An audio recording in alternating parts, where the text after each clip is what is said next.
Ladies and gentlemen, if you don't learn to control your mind will control you. And that right there is the reason most people never reach their potential. You can have talent, intelligence, even opportunity, but if your thoughts are running wild, if your emotions are dictating your actions, you'll always stay stuck where you are. The difference between those who rise and those who remain is not luck. It's mental discipline. It's the ability to command your focus when chaos hits, to master your state when fear screams louder than logic.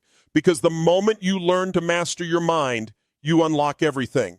And ladies and gentlemen, the greatest battle you will ever fight is not against another person, not against the system, not against your circumstances. It's the battle happening inside your own mind, because your mind can be your most powerful ally or your most destructive enemy. And until you learn to control it, it will control you. Every thought you allow to take root, every belief you entertain, every story you tell yourself about who you are and what's possible, they all shape your reality more than any external event ever could.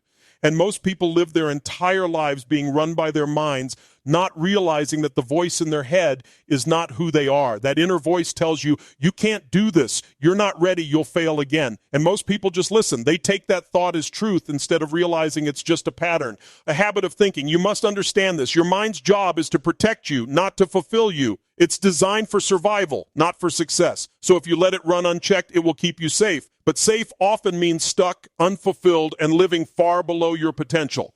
And control doesn't mean suppressing your thoughts. It means mastering them. It means becoming aware of the stories your mind to. L's in deciding which ones serve you and which ones sabotage you. Because every time you let fear dictate your actions, you're giving away your power. You're letting your mind convince you that comfort equals safety, when in truth, comfort is the cage that kills growth. The mind loves routine, predictability, the familiar, even if that familiar thing is pain. That's why so many people stay in toxic patterns, toxic relationships, unfulfilling jobs, not because they don't want better, but because their mind convinces them that uncertainty is danger. But if you want to change your life, you must train your mind to see uncertainty as power. You must condition yourself to step toward discomfort, not away from it, because growth lives on the other side of fear. Every time you step forward, when your mind screams stop, you rewire it. You begin to show your brain that fear doesn't mean danger, and it means expansion. The same energy that triggers anxiety can fuel courage if you redirect it. It's not about removing fear, it's about mastering your response to it. And think about it. Every breakthrough in your life came after a decision, and every decision was shaped by the state of mind you were in when you made it. If you were afraid, uncertain, and full of doubt, you made safe decisions. If you were confident, clear, and focused, you made bold ones. So if you want to transform your results, you must first transform your state. You can't think your way into a new mindset. You must move, breathe, act your way into it. Your physiology controls your psychology. The moment you shift your posture, your breath, your focus, your mind follows. And when you wake up each morning, your mind is waiting for instructions. If you don't give it direction, it defaults to old patterns, or fear, doubt, worry, stress. So take control from the first moment of your day. Stand up tall, breathe deeply. Focus on what you're grateful for, what you're capable of, and what you're moving toward. And when you master your mind, you master your life. Because no challenge can destroy you when you control your interpretation of it.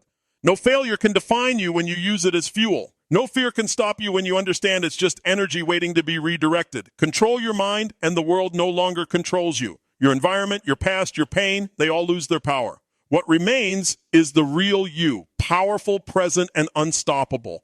And here's what most people never realize. Your mind isn't fixed. It's constantly evolving, constantly reshaping itself based on what you focus on and how you respond to life. Every thought you repeat, every emotion you indulge, every action you take is strengthening certain neural pathways and weakening others. You're literally rewiring your brain every single day, whether you're conscious of it or not. So the question becomes, are you wiring it for power, or are you wiring it for pain? Because what you rehearse mentally becomes what you experience physically. If you keep visualizing failure, you're rehearsing hesitation. If you keep picturing rejection, you're conditioning fear.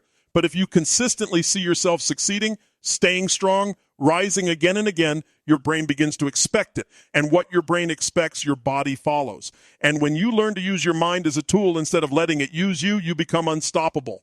but that means you have to take full ownership of your emotional state. You can't let your emotions just happen to you. You can't wait for motivation, inspiration, or confidence to show up like a visitor at your door. You have to generate it. Confidence isn't something you're born with. It's built by keeping promises to yourself. Every time you do what you said you would do, even when it's uncomfortable, you're teaching your mind that you can trust yourself. That's how mental control is built, not through words, but through consistency. And yes, there will be resistance. The moment you decide to take control, your mind will fight back. It will whisper, take it easy, you deserve a break, do it tomorrow.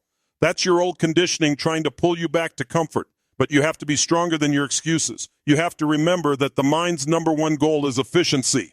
It wants to conserve energy. It's lazy by design. So when you feel resistance, that's not a sign to stop. It's a sign that you're growing. It's proof that you're pushing beyond your current limits. And think about it.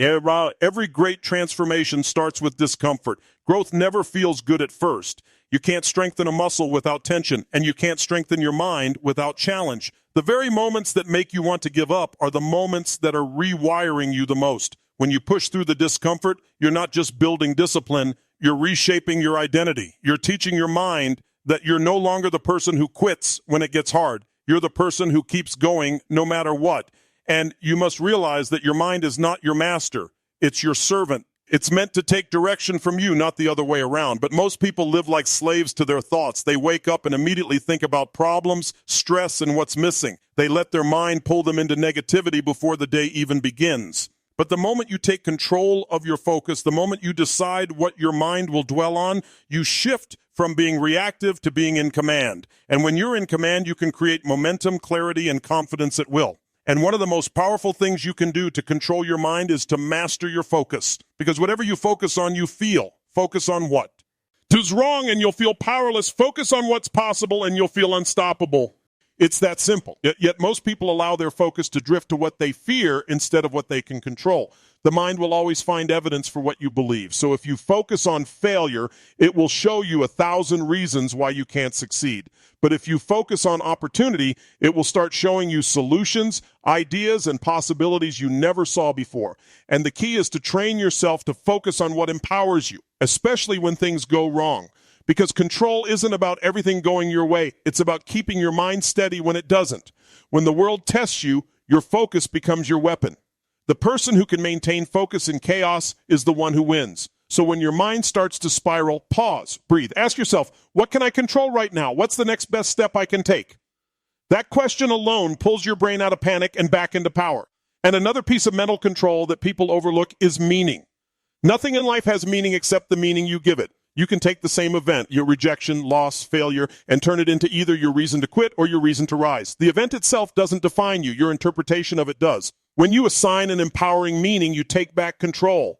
You stop asking, why is this happening to me, and start asking, what is this preparing me for? That shift in meaning is what transforms suffering into strength. And you see, your mind follows your language. The words you use every day are shaping your emotional reality. If you constantly say, I'm overwhelmed, your brain will look for reasons to feel overwhelmed. If you say, I'm learning to handle more, your brain will start adapting to growth. The way you talk to yourself is a command to your subconscious. Speak in the language of power, and your mind will follow. Speak in the language of imitation, and it will obey that instead. And you have to become aware of the inner dialogue that's running your life, that voice in your head that tells you you're not enough. It's not the truth. It's a recording, an echo of old experiences, beliefs, and fears that got wired in over time. The good news is you can overwrite it. You can choose a new story. Every time that old voice shows up, challenge it. Replace I can't with I'm learning. Replace I always fail with I'm improving every day. It might feel fake at first, but remember, repetition creates belief. The more you repeat the truth you want to live, the faster your mind starts to accept it as reality. And one of the greatest acts of mental control is learning to detach from outcomes, because obsession with results is one of the main ways your mind keeps you trapped. You start worrying about what others think, how fast you're progressing, or whether it's working. That anxiety pulls your focus away from what actually creates results, consistent action. Detachment doesn't mean you don't care. It means you care so much about your growth that you refuse to be ruled by fear of failure. You stay focused on effort, not expectation. You give your best and trust the process. That's how mental freedom is built. Not by controlling everything outside you, but by controlling your response to everything outside you. And when you understand this, life changes because you stop trying to manipulate the world to feel good. You realize that peace isn't out there. It's in here. Control doesn't mean suppressing emotion. It means understanding emotion. It's recognizing that emotions are messages, not dictators. Fear tells you where to prepare. Doubt tells you where to grow. Anger shows you what you care about. Use them as signals, not shackles. And if you want to truly master your mind, you have to immerse yourself in environments that challenge and expand it. Surround yourself with people who demand more from you, people who won't let you stay small, because your environment shapes your standards. If everyone around you is complaining, your mind will normalize negativity. But if everyone around you is pushing for progress, your mind will normalize growth. Choose your circle wisely. Your mind mirrors what it's exposed to. And most people spend their lives reacting to thoughts, emotions, circumstances. But the ones who create extraordinary lives are the ones who respond instead of react. Reacting is automatic. Responding is conscious. Reacting comes from habit. Responding comes from awareness. When you pause before you act, even for a second, you reclaim control. That space between stimulus and response is where your power lives. And you are the thinker of your thoughts, not the thoughts themselves. You are the awareness behind the noise. The moment you truly understand that, you're free. You stop identifying with every fear, every insecurity, every doubt. You start observing them like clouds passing through the sky. They come, they go, but you remain. That is the foundation of mental mastery. And control of the mind doesn't mean you never feel fear, anger, or sadness again. It means those emotions no longer drive your behavior. They become tools for insight, not chains of reaction. When you reach that point, you become emotionally invincible. The world can throw storms at you, and you'll stand firm, calm, clear, and certain. Not because life got easier, but because your mind got stronger. And the truth is, your mind will test you every day. It will test your patience, your discipline, your faith. But every test is an opportunity to reinforce your control. Every challenge is a workout for your mental strength. You don't become powerful by avoiding struggle. You become powerful by facing it consciously. You use the pain, the doubt, the fear, not as reasons to stop, but as reasons to go deeper. And the ultimate freedom is knowing that nothing outside you can control how you think, how you feel, or how you act unless you allow it to. That's what mental control gives you. Freedom from reaction, freedom from fear, freedom from the noise. When you own your mind, you own your life. And this is where most people get stuck. They understand the concept of controlling their mind, but they never truly live it. They'll read the books, listen to the words, and nod their heads. But when life hits them, they forget everything. The old patterns take over. They let anger, fear, and frustration run the show because it's easier to react than to remain centered. But control doesn't come from knowing. It comes from practicing. It's not about what you understand intellectually. It's about what you condition emotionally. Knowledge means nothing if your nervous system isn't trained to respond with power when chaos strikes. And you must train your mind to remain calm under pressure, to see clearly when others panic, to act decisively when fear is loudest. That's mental strength. It's not built in comfort. It's built in resistance. Every time life tests you, you have two choices. Surrender to your emotions or step into mastery. The test isn't there to break you. It's there to reveal you. Every problem you face is a mirror reflecting your level of control. And the moment you decide that you will no longer be ruled by your impulses, you rise above the level of ordinary living. And you see, most people let external events dictate their internal state. They're happy when things go right, angry when they don't, confident when they win, and insecure when they fail. That's not control. That's emotional slavery. You can't let the weather of life determine your temperature. Real power is when you can remain grounded regardless of what's happening outside. It's when chaos comes and you say, I decide how I feel. I decide what this meat vomits. And I decide what comes next. That's true mastery. When your emotions obey your direction instead of dictating your destiny. But to get there, you must learn to interrupt your patterns. The moment you feel overwhelmed, anxious, or discouraged, pause. Don't feed it with more thoughts. Don't spiral into stories. Change your breathing, change your movement, change your focus. The body and mind are one system, and if you change one, the other follows. That's how you regain control in seconds. Most people try to think their way out of bad emotions, but you can't solve an emotional pattern with logic. You must change your state first, then think from that new state. And when you learn to command your state, you learn to command your mind. because your state determines what thoughts you have access to. In fear, you think small. In confidence, you think big. In despair, you see no way out. In gratitude, you see opportunity everywhere. So the question isn't what should I think, but what state am I in? Shift your state and the right thoughts will appear automatically. That's how you become the architect of your inner world. And don't mistake control for suppression. Control doesn't mean you ignore your emotions. It means you feel them fully, but you don't let them drive the car. You acknowledge the fear, but you don't feed it. You notice the doubt, but you don't surrender to it. You allow every emotion to pass through you like a wave, but you stay centered in who you are. The strongest people aren't those who never feel weak. They're the ones who don't let weakness define their choices. And when you master your mind, you begin to understand that everything in life is happening for your evolution. Every delay, every setback, every closed door is molding you into someone more resilient, more focused, more aligned with your purpose. But if your mind is untrained, you'll only see pain and loss. You'll label experiences as bad when in truth they're shaping you into the person you were mean to become. That's why mental control isn't just a skill. It's a way of seeing the world. It's realizing that life doesn't happen to you. It happens for you. And that perspective changes everything, because when you believe life is working for you, your mind starts looking for lessons instead of limitations. It stops resisting and starts responding. You can't be at war with reality and expect peace in your mind. Acceptance isn't weakness, it's strength. It means you stop wasting energy fighting what already is and start focusing on what you can create next. That's control, using your energy for growth, not resistance. And the more you practice this, the quieter your mind becomes. You start noticing that the constant noise, the overthinking, the worry, the mental chatter begins to fade. That's not because life got easier, but because your awareness expanded. You start realizing that you are not your thoughts. You're the observer behind them. You start seeing thoughts as passing clouds instead of permanent truths. The moment you recognize that, the grip of fear, doubt, and anxiety begins to loosen. You start responding to life with clarity instead of chaos. And when you get to that level of awareness, you begin to create your life consciously. You stop reacting to circumstances and start designing them. You stop chasing happiness and start generating it. Because happiness isn't found in what you get, it's found in how you choose to interpret what you have. The mind that is trained to find beauty, growth, and opportunity in every moment is a mind that can't be broken. That's true freedom, not freedom from problems, but freedom from the mental prison that problems create.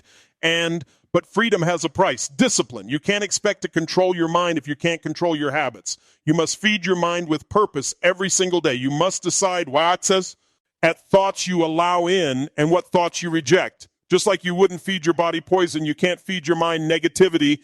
What you consume mentally becomes what you feel emotionally. So protect your mental diet like your life depends on it, because it does. And you must also master the art of visualization. See, your mind doesn't know the difference between what's real and what's vividly imagined.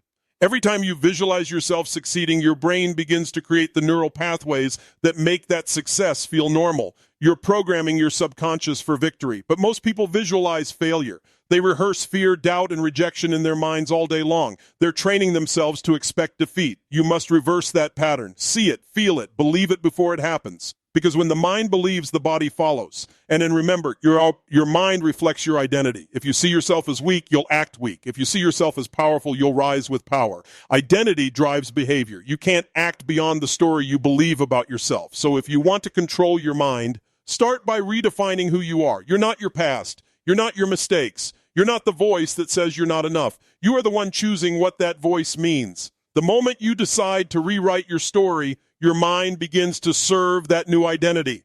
And that new identity must be reinforced daily. Every day, your mind is looking for evidence to prove who you are. So give it evidence. Keep promises to yourself. Follow through on your word. Show up even when it's hard. Every small act of discipline is a vote for your higher self. The more votes you cast, the more your mind begins to believe in your strength. Confidence is built, not gifted. It's earned through daily repetition of courage. And when you live this way, intentionally, consciously, purposefully, your mind becomes a weapon, not a weakness. It starts working for you instead of against you. It begins to amplify your vision instead of your fear. You start seeing possibilities where others see problems because your focus has shifted from what's wrong to what's possible. That's what it means to truly control your mind, to direct its immense power toward creation instead of destruction. And the truth is, most people never realize how powerful they really are because they never learn to harness the power of their own mind. They think the problem is out there, the economy, the relationships, the past, but the real battlefield is always within. Once you conquer that, nothing outside can shake you. You stop needing external validation because your strength comes from within. You stop seeking comfort because you find fulfillment in growth. You stop waiting for life to give you peace because you've created peace in yourself. And that's when you become untouchable. Not because life stops testing you, but because your mind stops breaking under pressure. You stop being a prisoner of your emotions and become the commander of your destiny. You realize that control isn't about holding on to, it's about letting go of what doesn't serve you and holding firm to what does. It's about mastering the space between stimulus and response and living from that space every day. And when you reach that level of control, you move differently. You speak with certainty, act with purpose, and carry a calm that others can feel. You no longer need to prove yourself because you already know who you are. You stop being reactive to the world and start being proactive in creating it. You no longer chase meaning, you embody it. You become the creator of your reality because your mind, your emotions, and your energy are all aligned with your highest self. And then when you start living in that kind of alignment, everything begins to shift. The world doesn't necessarily get easier, but our ability to handle it becomes extraordinary. You stop crumbling under pressure because your mind no longer sees obstacles as threats. It sees them as invitations to rise. You begin to trust yourself at a deeper level, knowing that no matter what comes, you'll find a way. That's when true confidence is born, not from pretending to be fearless, but from proving to yourself again and again that fear doesn't control you anymore. And every challenge becomes training. Every setback becomes fuel. Every difficult person, every failure, every unexpected twist of life becomes part of your mental conditioning. Because the mind, just like the body, grows through resistance. You can't become mentally strong if everything is easy. The pain you feel is the pressure that forges clarity, resilience, and wisdom. When you start to see life through that lens, you no longer run from the hard moments. You lean into them. You embrace them because you understand they're shaping you into someone unshakable. And then that's the shift when you no longer wish for life to be easier, but instead choose to become stronger. The more you train your mind to focus on growth instead of comfort, the more unstoppable you become. The person who has learned to control their mind can walk through fire and still move forward, because control doesn't mean everything feels good. It means you keep doing what matters even when it doesn't. And you must remind yourself every day that your thoughts are not facts. They're interpretations, filters, projections of past experiences trying to influence your present. Your mind will often create stories that exaggerate danger or predict failure, but that's not reality. That's conditioning. When you learn to step back and question those thoughts instead of obeying them, you take back your power. Ask yourself, is this thought helping me or holding me back? That one question separates people who grow from people who stay stuck. And your mind is a storyteller, and it will tell you whatever story matches your dominant emotions. So if you live in fear, the story will be one of limitation. If you live in gratitude and courage, the story becomes one of possibility. The difference isn't in your circumstances. It's in your interpretation. You can't always choose what happens to you, but you can always choose the story you tell about it. And that story becomes your destiny. And when you decide to take control of your story, you're rewriting your future. You stop saying, I always fail, and start saying, I'm learning faster each time. You stop saying, this is too hard, and start saying, this is how I get stronger. You stop saying, I don't know if I can, and start saying, I'll find a way. Words are not just sounds. They are signals to your subconscious mind. They direct your focus, influence your emotions, and create your experience of reality. Change your language and you change your life. But here's the truth. Your mind won't surrender control easily. It's comfortable being in charge, comfortable running old patterns, comfortable recycling old fears. It will test your commitment. It will whisper, why bother? Nothing ever changes. That's when you must double down. You must become louder than the doubt, stronger than the excuses, and more consistent than the fear. Because the moment you stop fighting for control, your mind reclaims the wheel. And so you train it daily. You train it with intention. You start your mornings not by reacting to the world, but by commanding your focus. Before the world has a chance to distract you, you decide what kind of person you will be that day. You visualize the version of yourself who is calm, focused, disciplined, and unstoppable. You feel that version in your body before you even leave your room. That's how you prime your mind to serve you instead of sabotage you. Because if you don't condition your mind every day, the world will condition it for you with fear, with noise, with distractions, and you can't afford to live on autopilot. The mind loves patterns, but patterns become prisons when left unchecked.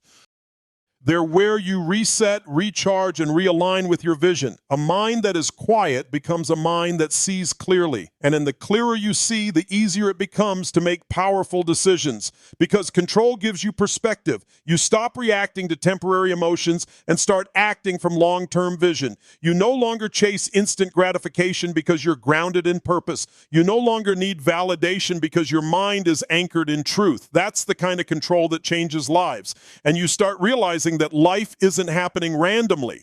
It's responding to your level of consciousness. When your mind is chaotic, your world feels chaotic. When your mind is centered, your world begins to reflect that calm. That's why every battle worth fighting begins in the mind. When you win there, you win everywhere. And the secret to mastering it isn't complexity. It's repetition of the basics: awareness, focus, gratitude, action, reflection. Do these relentlessly and your mind will eventually bend to your will. Because the truth is, your mind wants to serve you. It just needs direction. Once you give it that, it becomes your greatest ally. And the power to change your life doesn't come from luck, circumstance, or talent. It comes from the discipline to master your thoughts, to shape your emotions, and to act despite fear. It's a lifelong practice. But once you've tasted even a glimpse of that level of control, you'll never go back to being a prisoner of your mind again.